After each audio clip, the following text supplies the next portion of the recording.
Bienvenue au module 8 du cours du Fonds d'équipement des Nations Unies et de l'Institut de développement de la planification sur la transformation numérique inclusive. C'est Nassif Toukour qui vous parle. Dans ce module, je vais vous parler de la cybersécurité et de la confidentialité des données personnelles.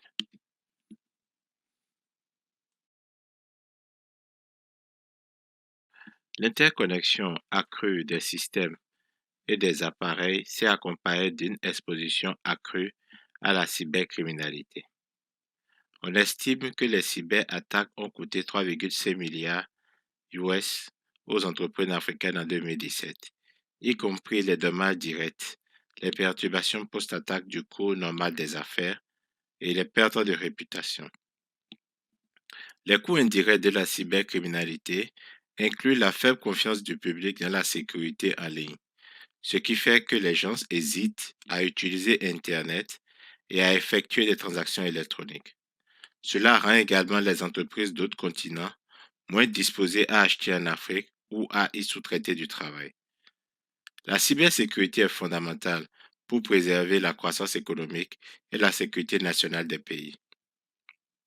L'expansion du cyberespace suscite également des inquiétudes croissantes quant aux atteintes à la confidentialité des données personnelles.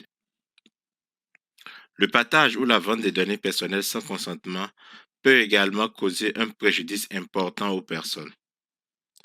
La protection de la confidentialité des données est cruciale pour la sécurité et le bien-être des citoyens.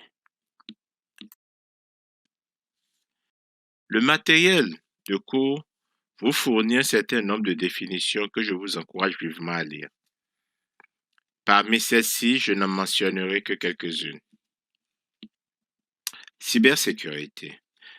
C'est la protection des actifs numériques contre les événements nuisibles tels que les erreurs humaines et techniques, les utilisateurs internes non autorisés et les personnes ou organisations externes malveillantes.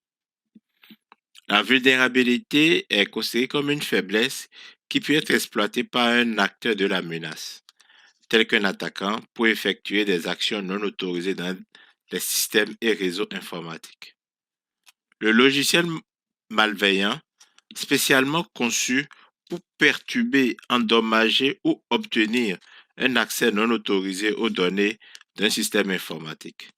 Ils comprennent les virus, les vers, les chevaux de Troie, les rançongiciels, les logiciels publicitaires et les logiciels espions.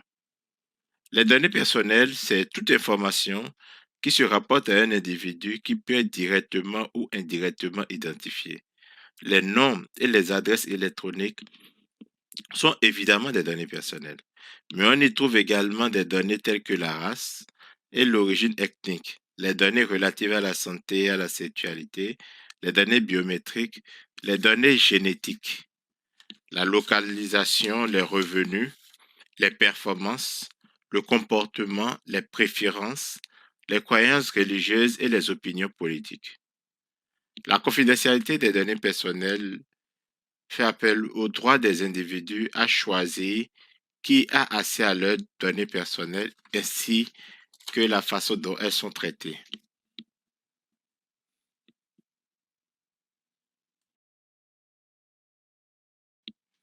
En raison de la nature sans frontières de la cybercriminalité, les tendances mondiales en matière de cybersécurité touchent l'Afrique. Au cours des dernières années, les ransomware, les escroqueries, les logiciels malveillants, les vulnérabilités des sites web et des logiciels ont été particulièrement importants. En 2019, l'Afrique a été touchée par une augmentation mondiale de 118% des attaques de ransomware, une augmentation des attaques de guichets automatiques et une hausse des attaques coordonnées au niveau régional en Afrique de l'Est. La cybercriminalité via les appareils mobiles est un problème particulièrement préoccupant en Afrique. Les cybercriminels utilisent les téléphones portables pour inciter les victimes à partager leurs coordonnées bancaires et autres informations personnelles. La La cybercriminalité liée aux services financiers mobiles est également particulièrement grave pour l'Afrique. L'argent mobile a subi de nombreux revers au fil des ans en raison de lacunes dans les processus commerciaux. Le mode d'enregistrement des comptes, la réinitiation des codes d'accès, mais aussi des menaces internes. De nombreuses grandes entreprises africaines ont été confrontées à des tentatives d'extorsion de la part d'attaquants qui s'alliaient à du personnel connaissant bien les processus commerciaux internes. Des adversaires internes ont ainsi soutenu des revenus à leur entreprise ou volé des données d'entreprise pour les revendre à des tiers ou les utiliser dans des activités frauduleuses. En Afrique, de nombreuses organisations des secteurs publics et privés manquent de capacités en matière de cybersécurité. Les petites et moyennes entreprises, PME en particulier, ne disposent pas de l'expertise, des ressources humaines ou du financement nécessaire en matière de cybersécurité pour se protéger, détecter et répondre aux menaces. L'engagement des gouvernements en matière de cybersécurité diffère considérablement d'un pays à un autre. L'indice mondial de cybersécurité de l'Union internationale des télécommunications mesure l'existence de mesures gouvernementales dans 5 domaines: le juridique, le technique, l'organisationnel, le renforcement des capacités ainsi que la coopération. Les trois pays africains les mieux classés en 2018 dans l'indice mondial de cybersécurité de l'UIT étaient l'île Maurice, le Kenya et le Rwanda.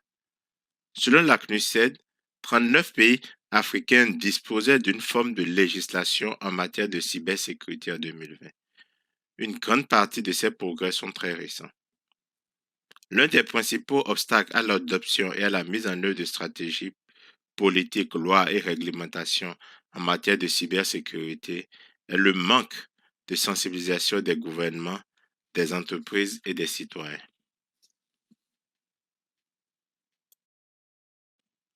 L'appel à la protection de la confidentialité des données personnelles en Afrique est relativement récent. Les raisons de cet intérêt croissant sont notamment l'utilisation croissante des ordinateurs et des appareils mobiles, la numérisation des documents d'identité et des listes électorales, l'externalisation croissante des activités depuis les pays européens, les préoccupations relatives aux droits de l'homme, la nécessité de créer un climat de confiance pour les clients, la nécessité de créer une sécurité juridique pour les entreprises étrangères opérant en Afrique et les ambitions de compatibilité avec l'Union européenne. Les défis à relever pour garantir la confidentialité des données personnelles en Afrique sont divers et comprennent la pratique courante du partage des appareils, le manque de sensibilisation au danger du consentement, au partage des données et l'incapacité générale à comprendre pleinement les avis de confidentialité. Comme c'est le cas pour la cybersécurité, l'engagement des gouvernements en faveur de la protection des données personnelles diffère selon les pays. En février 2020, 32 des pays africains avaient promulgué des lois sur la protection des données et on s'attend à ce que d'ici la fin des années 2020, peu de pays africains n'aient pas promulgué de loi sur la protection des données. Presque toutes les lois sur la confidentialité des données personnelles promulguées en Afrique sont entrées en vigueur.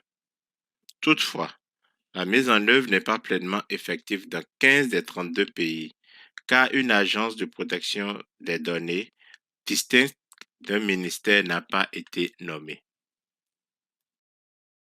Les gouvernements sont chargés de renforcer la cybersécurité et de protéger la confidentialité des données personnelles dans le but de préserver la sécurité de la nation et de garantir une croissance économique inclusive.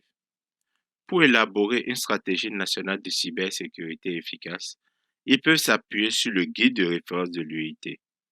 Celui-ci comprend des conseils sur la gouvernance de la stratégie nationale de cybersécurité, l'approche de la gestion des risques, les possibles de réponse aux incidents et de gestion de crise, la protection des infrastructures et des services essentiels, ainsi que des plans de renforcement des capacités et de sensibilisation.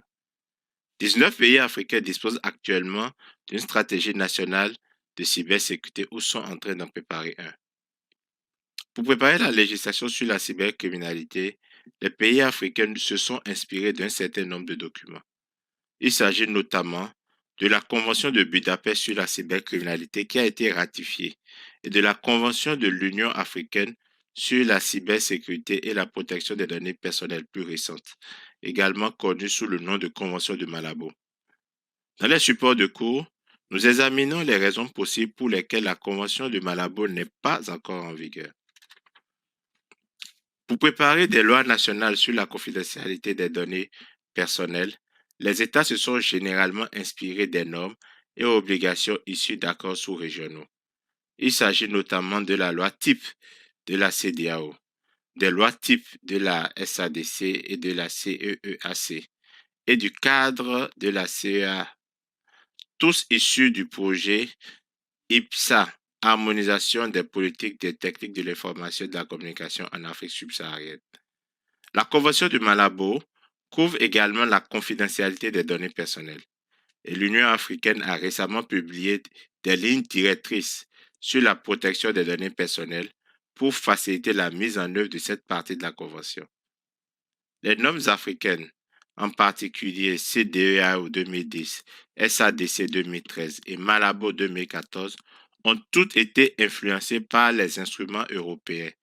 Et dans l'ensemble, les instruments africains correspondent à 8 des 10 principes de la directive européenne sur la protection des données.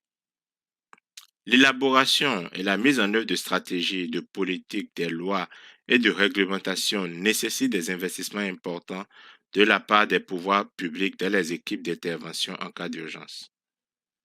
Informatique. Les autorités chargées de la protection des données, les campagnes de sensibilisation, le renforcement des capacités des décideurs et des professionnels de l'informatique en matière de cybersécurité et de protection des données, la recherche et le développement, ainsi que la coordination et la collaboration internationale. Comme nous l'avons évoqué, de nombreux travaux sont menés dans le domaine de la cybersécurité et de la confidentialité des données personnelles. En 2018, le Conseil exécutif de l'Union africaine a adopté la cybersécurité comme projet phare de l'agenda 2063 de l'Union africaine et a créé un groupe d'experts en cybersécurité. Ce groupe devrait proposer des décisions sur la promotion de la cybersécurité pour le développement socio-économique de l'Afrique.